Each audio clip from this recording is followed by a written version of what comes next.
Hubballi ಹೈವೇಯಲ್ಲಿ add ಬ್ಲೂನ ದೊಡ್ಡ ವ್ಯಾಪಾರ. ಟಾಟಾ ಸೇರಿದಂತೆ ಹಲವು ಕಂಪನಿಗಳ ಹೆಸರಿನಲ್ಲಿ ಉತ್ಪನ್ನ ಗುಣಮಟ್ಟ ಮತ್ತು ದಾಖಲೆಗಳ ಪರಿಶೀಲನೆ ಯಾವಾಗ? ಹುಬ್ಬಳ್ಳಿ, ಕರ್ನಾಟಕ. ತೇಜ್ ನ್ಯೂಸ್ನ ಗ್ರೌಂಡ್ ರಿಪೋರ್ಟ್ ಹೂ. ಬಬ್ಲಿ ಹೈವೇಯಲ್ಲಿ ವಾಹನಗಳಲ್ಲಿ ಬಳಸುವ ಡಿಇಎಫ್ ಆಡ್ ಬ್ಲೂ AUS 32 ಮಾರಾಟದ ಒಂದು ಕೇಂದ್ರ ಬೆಳಕಿಗೆ ಬಂದಿದ್ದು, ಇಲ್ಲಿ ವಿವಿಧ ಕಂಪನಿಗಳ ಹೆಸರಿನಲ್ಲಿ ಆಡ್ ಬ್ಲೂ ಡಿಇಎಫ್ ಉತ್ಪನ್ನಗಳು ಲಭ್ಯವಿವೆ ಎಂಬ ಮಾಹಿತಿ ಸಾಮ್ನೆ ಬಂದಿದೆ. ಸ್ಥಳದಲ್ಲಿ ಟಾಟಾ ಸೇರಿದಂತೆ ಇತರ ಕಂಪನಿಗಳ ಹೆಸರಿನ ಆಡ್ ಬ್ಲೂ ಉತ್ಪನ್ನಗಳನ್ನು ಮಾರಾಟ ಮಾಡಲಾಗುತ್ತಿದೆ ಎಂಬ ಮಾಹಿತಿ ಸಾಮ್ನೆ ಬಂದಿದೆ. ಇದೀಗ ಪ್ರಶ್ನೆ ಏನೆಂದರೆ, ಇಷ್ಟು ದೊಡ್ಡ ಪ್ರಮಾಣದಲ್ಲಿ ವಿವಿಧ ಬ್ರ್ಯಾಂಡ್ಗಳ ಉತ್ಪನ್ನಗಳನ್ನು ಮಾರಾಟ ಮಾಡುತ್ತಿರುವ ಈ ಕೇಂದ್ರದ ಬಳಿ ಕಂಪನಿಗಳ ಅಧಿಕೃತ ಡೀಲರ್ಶಿಪ್, ಖರೀದಿ ಬಿಲ್ಗಳು, ಸರಬರಾಜು ದಾಖಲೆಗಳು, ಉತ್ಪನ್ನ ಪ್ರಮಾಣ ಪತ್ರಗಳು ಹಾಗೂ ಗುಣಮಟ್ಟಕ್ಕೆ ಸಂಬಂಧಿಸಿದ ದಾಖಲೆಗಳು ಇವೆಯೇ ಪ್ರಶ್ನೆ. ಕೇವಲ ಮಾರಾಟದ ಬಗ್ಗೆ ಅಲ್ಲ, ಉತ್ಪನ್ನದ ನೈಜತೆಯ ಬಗ್ಗೆಯೂ ಇದೆ. ಆಡ್ ಬ್ಲೂ ಡಿಇಎಫ್ ಅನ್ನು ವಾಹನಗಳ SCR ವ್ಯವಸ್ಥೆಯಲ್ಲಿ ಬಳಸಲಾಗುತ್ತದೆ. ಆದ್ದರಿಂದ ಇದರಲ್ಲಿ ಬಳಸುವ ಉತ್ಪನ್ನದ ಗುಣಮಟ್ಟ ಅತ್ಯಂತ ಮಹತ್ವದ್ದಾಗಿದೆ. ಹೈವೇಯಲ್ಲಿ ವಾಹನ ಮಾಲೀಕರು ಯಾವುದೇ ಬ್ರ್ಯಾಂಡ್ ಹೆಸರಿನಲ್ಲಿ ಆಡ್ ಬ್ಲೂ ಖರೀದಿಸಿದಾಗ ತಾವು ಹಣ ಪಾವತಿಸುತ್ತಿರುವ ಅದೇ ಬ್ರ್ಯಾಂಡ್ನ ನಿಜವಾದ ಮತ್ತು ನಿಗದಿತ ಗುಣಮಟ್ಟದ ಉತ್ಪನ್ನವೇ ಸಿಗುತ್ತಿದೆ ಎಂಬ ವಿಶ್ವಾಸ ಅವರಿಗೆ ಇರಬೇಕು. ಆದರೆ ಇಲ್ಲಿ ಪ್ರಶ್ನೆಗಳು ಉದ್ಭವಿಸುತ್ತವೆ. ಪ್ರತಿಯೊಂದು ಬ್ರ್ಯಾಂಡ್ನ ಉತ್ಪನ್ನವನ್ನು ಅಧಿಕೃತ ಸರಬರಾಜುದಾರರಿಂದಲೇ ಖರೀದಿಸಲಾಗಿದೆಯೇ? ಪ್ರತಿಯೊಂದು ಉತ್ಪನ್ನದ ಬಿಲ್ ಮತ್ತು ಬ್ಯಾಚ್ ದಾಖಲೆಗಳು ಲಭ್ಯವಿದೆಯೇ? ಆದರೆ ಇಲ್ಲಿ ಪ್ರಶ್ನೆಗಳು ಉದ್ಭವಿಸುತ್ತವೆ. ಪ್ರತಿಯೊಂದು ಬ್ರ್ಯಾಂಡ್ನ ಉತ್ಪನ್ನವನ್ನ ಅಧಿಕೃತ ಸರಬರಾಜುದಾರರಿಂದಲೇ ಖರೀದಿಸಲಾಗಿದೆಯೇ? ಪ್ರತಿಯೊಂದು ಉತ್ಪನ್ನದ ಬಿಲ್ ಮತ್ತು ಬ್ಯಾಚ್ ದಾಖಲೆಗಳು ಲಭ್ಯವಿದೆಯೇ?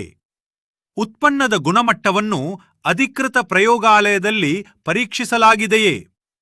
ಸ್ಥಳದಲ್ಲಿ ಮಾರಾಟವಾಗುತ್ತಿರುವ ಎಲ್ಲಾ ಬ್ರ್ಯಾಂಡ್ಗಳ ಉತ್ಪನ್ನಗಳು ನಿಗದಿತ ಮಾನದಂಡಗಳನ್ನು ಪೂರೈಸುತ್ತಿವೆಯೇ?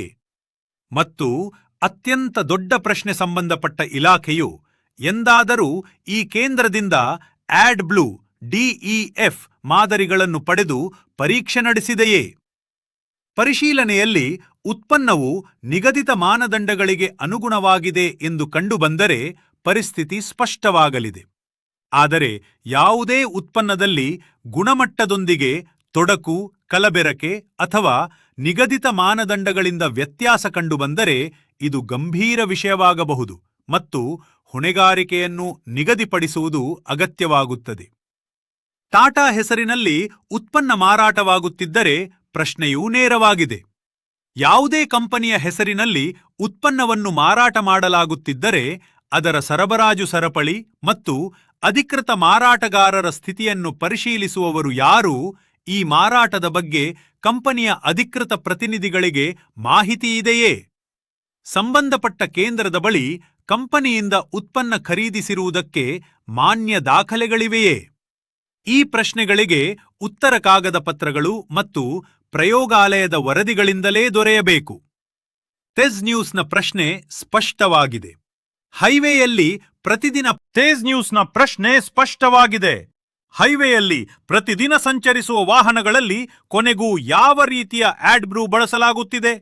ಇದರ ಗುಣಮಟ್ಟವನ್ನು ನಿಯಮಿತವಾಗಿ ಪರಿಶೀಲಿಸಲಾಗುತ್ತಿದೆ ಮತ್ತು ಪರಿಶೀಲನೆ ನಡೆಯದಿದ್ದರೆ ವಾಹನ ಮಾಲೀಕರ ಸುರಕ್ಷತೆ ಹಾಗೂ ಸರ್ಕಾರದ ಮಾಲಿನ್ಯ ನಿಯಂತ್ರಣ ನಿಯಮಗಳ ಜವಾಬ್ದಾರಿ ಯಾರದ್ದು?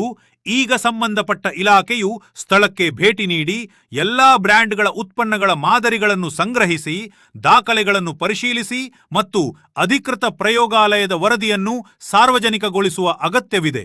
ಏಕೆಂದರೆ ಹೈವೇಯಲ್ಲಿ ಮಾರಾಟವಾಗುತ್ತಿರುವ ಆಡ್ ಬ್ಲೂ ಕೇವಲ ಒಂದು ದ್ರವ ಪದಾರ್ಥವಲ್ಲ, ಇದು ಸಾವಿರಾರು ವಾಣಿಜ್ಯ ವಾಹನಗಳ ದುಬಾರಿ SCR ವ್ಯವಸ್ಥೆ ಹಾಗೂ ಮಾಲಿನ್ಯ ನಿಯಂತ್ರಣ ವ್ಯವಸ್ಥೆಗೆ ಸಂಬಂಧಿಸಿದ ವಿಷಯವಾಗಿದೆ. ವರದಿ, ತೇಜ್ ನ್ಯೂಸ್.